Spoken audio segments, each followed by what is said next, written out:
We are obviously limited in what we can talk about this morning now that Jack Shephard is back in custody and facing extradition because all sorts of legal processes are now active. So we don't want to prejudice that. But what we can ask you is your feelings when you were told that he was back in custody?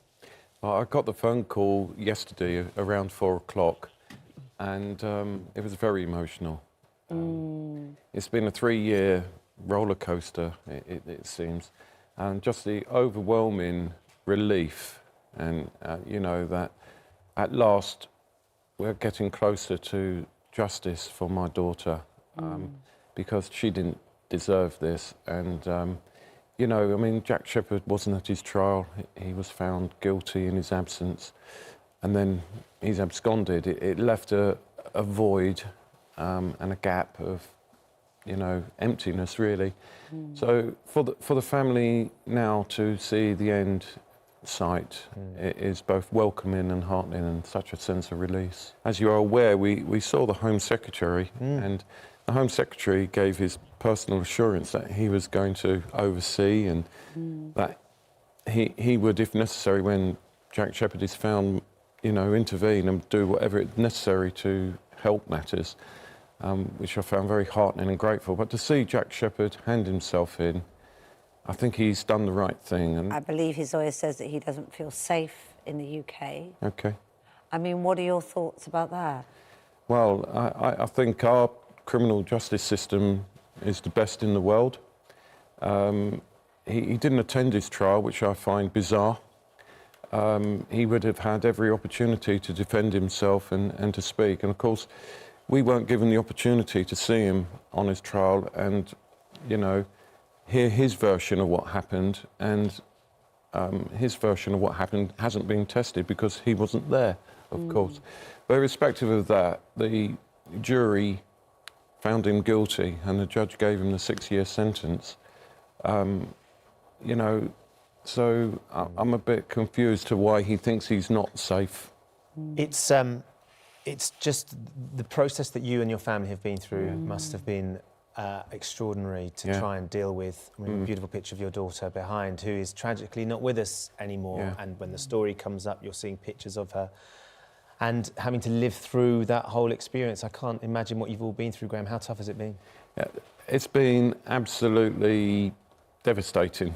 I mean, Charlotte was the most beautiful daughter, and this is always the hardest bit. Of course. Oh.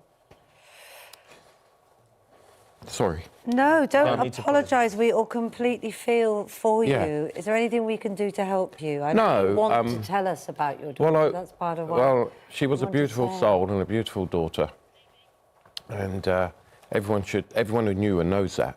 And, you know, I think, for me, I think everyone I've spoken to and everyone who I've come in touch with have been incredibly supportive and touched by the story. So I'd say thank you to the press and thank you to everybody who supported us through this process and the police and everybody. So many different levels of pain that you and the rest of your family must be feeling. I would imagine that it's almost been impossible to start to deal with the pure grief of the loss because of the other layers that have been involved. Well, how much does some sort of closure mean for you? Yeah, well, I think I speak for most parents who have lost a child. I don't think closure exists. No. I think what you do get is time teaches you how to deal with your pain. And through this whole process and the time, you just get to deal with it better and you learn to live and cope with your life and deal with things better. I mean, for 18 months after Charlotte's death, I couldn't operate. I had to take partial retirement. I couldn't do my job. I just couldn't function. So for me, it's had a profound impact. Katie, your other daughter. Yeah, my other daughter. Charlotte was her best friend. If ever there was a definition of what sisters should be, Katie and Charlotte were it. They were two peas in a pod.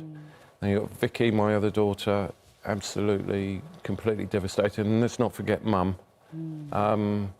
It's had such a life-changing impact on everybody. But here we are today. Let's remember, we can remember Charlotte. Jack Shephard is now in custody of some description in Georgia. And I think the family are just looking forward to seeing that justice is served through and he does what the courts have given him, his 6-year sentence. Yeah, absolutely. Well, look, Graham, we really appreciate you coming in and sharing your thoughts this morning. We can see how emotional, how tough it is for you and the family, and all our thoughts and love go out to all of you in what is a really difficult time. And I'll say thank you to everybody, because the support has been amazing.